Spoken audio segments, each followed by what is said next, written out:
Yo guys, what is going on? Welcome to another preview. Now I'm sorry, this is out a little bit too late. You've just seen me notes. Just showed me notes. You can see the friend thing in the background. It's all happening, man. It's all happening here in the A.J.T studio, if you like. But I'm sorry this is out the night before we go to the game. Pretty much like, I live streamed yesterday. Absolutely fantastic live stream. Thank you to everybody should I say, that came out yesterday to the live stream. Tuned in, watched it, left a comment, and had a bit of a laugh for me. Listen, I appreciate it, man. Live stream will hopefully be happening Wednesday. If not Wednesday, then Sunday. Double Super Sunday again. Every single Sunday, around whatever time the matches are on, 20 past 1, 10 to 12, 9 in the morning. Whatever time the matches are on, we will be live streaming. But this right here is obviously the Bournemouth preview. You guys know we play Bournemouth tomorrow night. Middlesbrough play Bournemouth in the Carabao Cup. Tough game. Got a lot of interesting facts written down in front of me. And it's slightly different to a league game. I've only got the cup statistics in front of me. But yeah, as you guys know, I am going to go. Like I said, I am going to Bournemouth tomorrow. Leaving at quarter to 10 in the morning. Looking at about a 7-hour journey down to Bournemouth tomorrow. So hopefully we get a result, because it's a long way to go. It's around a 14-hour trip. Don't worry, I don't have work the next day. I've took 2 days holiday for this game. Hopefully it's worth it, man. Like I say, man, if your team are playing, I've always said, even if Boro play midnight in London, listen, I will be there, man. I'm going to do everything I can to beat every single game this season. Hopefully, well, like I say, I should beat every single game this season. No matter if we're playing in Amsterdam or we're playing in frigging Iceland, I will be there to watch the team, to watch the Boro. I hope to see some of you guys there as well. So if you go in, let me know. Drop a comment down below and let me know if you go on the match tomorrow. Very excited for it. Even though it is miles away, I'm still very excited to it. Brand new stadium, brand new atmosphere to be around. I've just seen as well, Bournemouth have completely sold out their end. So like I say, it's just the away end. Obviously, we are miles away. Most Boro fans that live in Boro, obviously, I know we've got Southern supporters as well. But for us, it's like a 7-hour journey. So I don't have many we're taking. Honestly, honestly, it'd be great to see 150 Boro fans there tomorrow. If there's any more than that, honestly, it's a bonus. Obviously, as a fan looking on to other fans, obviously, it's going to be a great game. Hopefully, great attendance from the Boro once again. I mean, Boroughs have a great following, so I've got no doubt that obviously Boro will take a great following, obviously. But, like I say, got some notes written down in front of me now. Let's get into this preview, man, and let's see what will happen tomorrow. So, as you all know, we are playing Bournemouth, if you didn't know already. Bournemouth are pretty much in the sea. You cannot get any further down in England, I don't think, than Bournemouth. It's right on the coast. It's right down there, man. I'm telling you, you can't get any further down. I mean, if you want to go to Spain, just swim from the stadium right across. And then, maybe find Benidorm, maybe find a little party island. Hopefully, we'll be partying the Vitality tomorrow, which is also the name of the stadium. The Vitality Stadium is a stadium of Bournemouth, and the manager is Eddie Howe. This guy gets this guy gets in the press quite a bit. He's a fantastic manager, Eddie Howe. Fantastic manager. He has a team set up right. So, tough game tomorrow night, man. I say it will not be easy. We have to break down this Bournemouth side best as we can. So, I said I've got my starting 11, but we get to that last. I've also got my head-to-head stats, which we'll get to last. I said I've got a few notes in front of me. So, as we know, Bournemouth obviously sorted out their end. I'm guessing it's the same prices as everywhere for these cup games, which is obviously £5 for a child and £10 for an adult. Not sure it's like for over 65s. But like I say, great price to watch your football game midweek. Personally, I think football tickets are a bit pricey nowadays. But I think £10 is a fantastic price to go and watch a cup game, to go and watch a team play. Obviously not a lot of people are rich. Not a lot of people, in fact, don't have that much money to go and watch a football team. You have to miss out because of the prices of match day tickets. But I think £10 and £5 is a fantastic price. And whoever's going to the match tomorrow, Bournemouth or Boro, let's have a great night, man. Let's have a great night of fun and watching our team. So as we say, Bournemouth have sorted out their ends, and they can actually come off the back of an impressive 2-1 win at Stoke at the weekend. Now that's a game where I honestly thought Stoke would take Bournemouth, man. I say it's kind of happy hunting ground for Bournemouth because they have beat Stoke there the last couple of seasons. So it's a fantastic win to go off the back of. Now I've seen that they're playing Chelsea next. And I was kind of thinking to myself, does that mean that I was going to say Stoke then, I mean Bournemouth. Does that mean that Bournemouth then are going to put out a full strength 11? Because obviously if you're playing Chelsea at the weekend, don't get me wrong, this is a cup game. Now Bournemouth are pretty much a Premier League team, let's be honest. I mean, let's have it right. They don't really ever go down. I know they are in the relegation zone at the minute, but the chances are they probably will come out of the relegation zone as the season goes on. But you're playing Chelsea next. If you're in the relegation zone, you're going to want to try and prepare for Chelsea. Now, does that mean that they are a little bit distracted? It wouldn't seem that way since they got the win at Stoke at the weekend, but you kind of got a cup game, then you've got a big team beating Chelsea, the champions, coming to your place. For me personally, I hope they don't put out a strength team, obviously. I mean, if we put out, you know, our kids, if you like, and they put out a full strength 11, I don't know how it's going to go down. But if they're playing Chelsea at the weekend, I'd kind of imagine them not to play the full strength 11 in case one of their key players gets injured for that game. So, kind of hoping that they don't go with a full strength 11. If they do, listen, but I'm going to have to try and break them down. But I'm kind of thinking to myself, Chelsea, the visitors on Saturday, will they put out a full strength 11? I'm not too sure. And like I say, you know, we'll have to wait until we see the lineup tomorrow to see exactly what team they're putting out. So like I say, full strength team, who knows, man, who knows. But if you look at some of the recent cup results from Bournemouth, they've obviously come into the second round and they actually played away at St Andrews and actually got a 2-1 win. Ryan Fraser and Matt Pugh got the goals, and Bournemouth actually had to come from behind in that game to come back and win it. Birmingham opened the scoring and they went to half time. They were still 1-0 up.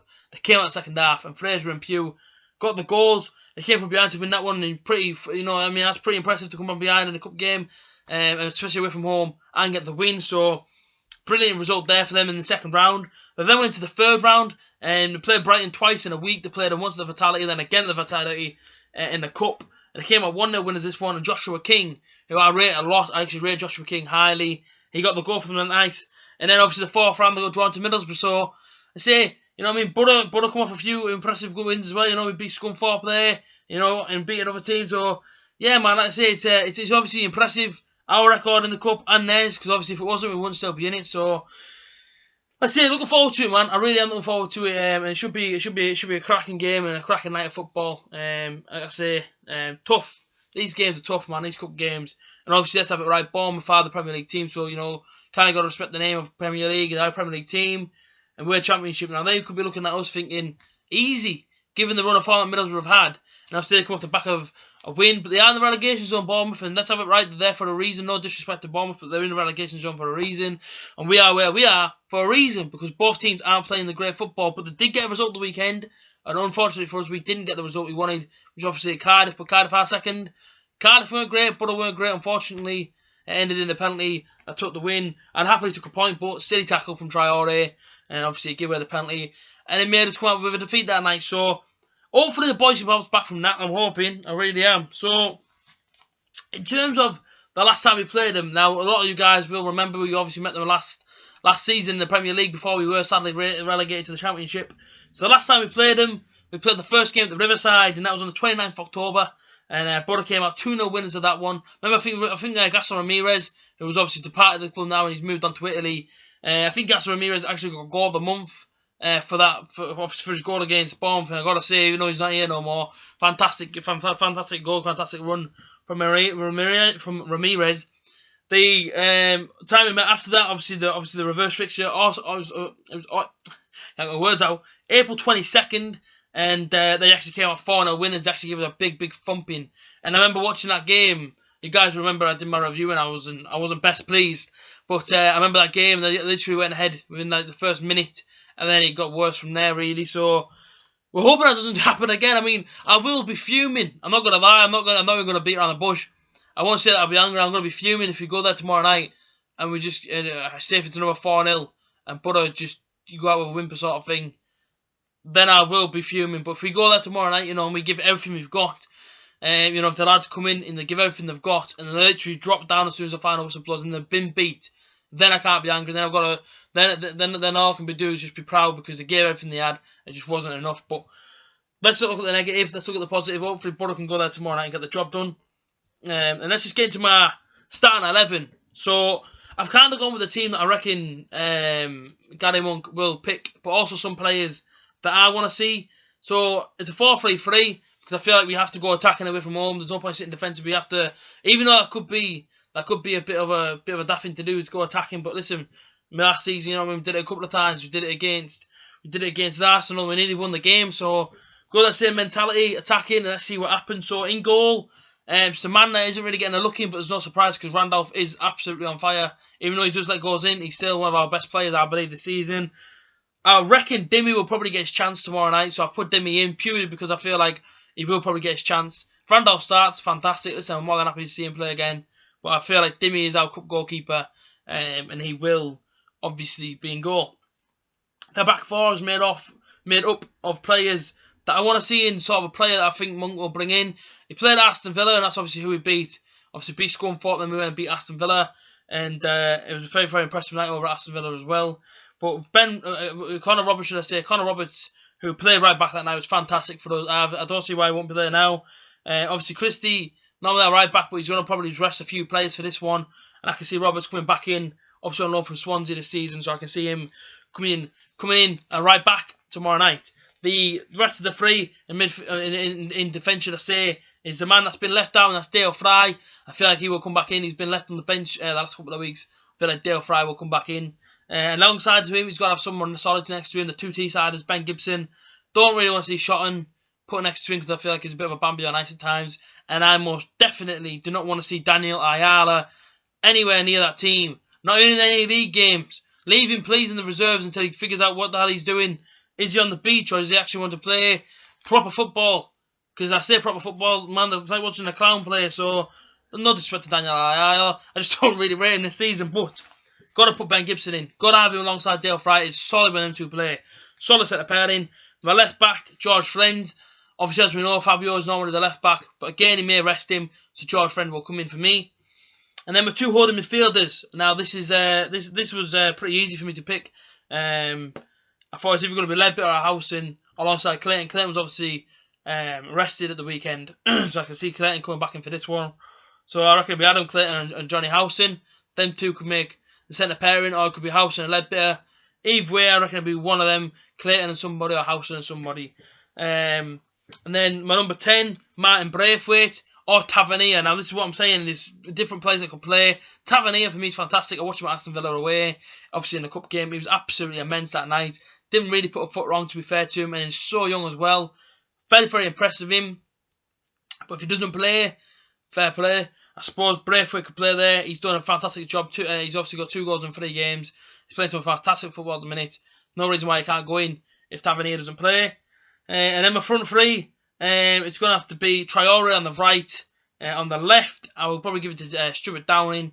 Then going for the middle, I want to change it up, and I will probably go Patrick Bamford. Bamford, he can just change games. If you've seen it in the cup, he's obviously got 2 against Aston Villa, and didn't really get a look in after that. For me, Patrick Bamford is the man that I feel like he deserves his place. So that's my starting 11, man. Let me know your starting 11 in the comments. Let me know your score prediction. My score prediction for this one. Listen, man, we haven't. In fact, you know what? I actually missed something out there. I actually missed something out, and I apologise for that. But the last 2 times Boro played Bournemouth at Bournemouth, we have failed to score. Bournemouth have kept clean sheets. So that's something to take into this one. That, you know, obviously we got beat 3-0 one year, and then the year before we got beat 3-0. So, like I say, it's going to be tough. This will not be an easy game. We have to make sure that we are prepared for this mentally and physically. And the players that come in, you know, I mean, please do a job. Please, boys, please show up tomorrow night. You know, us travelling fans are travelling a long way to come and watch us tomorrow night. Now, if you get beat, but you literally give everything, you cannot give much more. I cannot be angry. Boys, please turn up. Please turn up tomorrow. That's all I'm asking. Don't have another performance like Saturday and like previous weeks. Please show up tomorrow. It's a long journey for us Boro fans, man. It's like a 14-hour round trip. Boys, please turn up. My prediction for this one is Middlesbrough 1, Bournemouth 0. I'll take a 1-0 and I'll get back home, you know, nice and safe. Boro fans travelling down there, please have a safe journey, man. Please take care getting down to Bournemouth. It's such a long way. Have a safe travel home and a safe travel there. Bournemouth fans, have a good time as well. Let's all have a good time tomorrow night. You know what I mean? We're inside the Vitality. First time I've ever been there. Really, really excited for this game. 1-0 Boro, and we'll go with a Bamford goal scorer. That's my prediction, guys. Let me know your prediction in the comments. Guys, this has been a Bournemouth preview, and I'll see you guys Wednesday for yet another preview. Until next time, I've been A.J.T, and I'll see you guys soon. See you later. Up the Boro!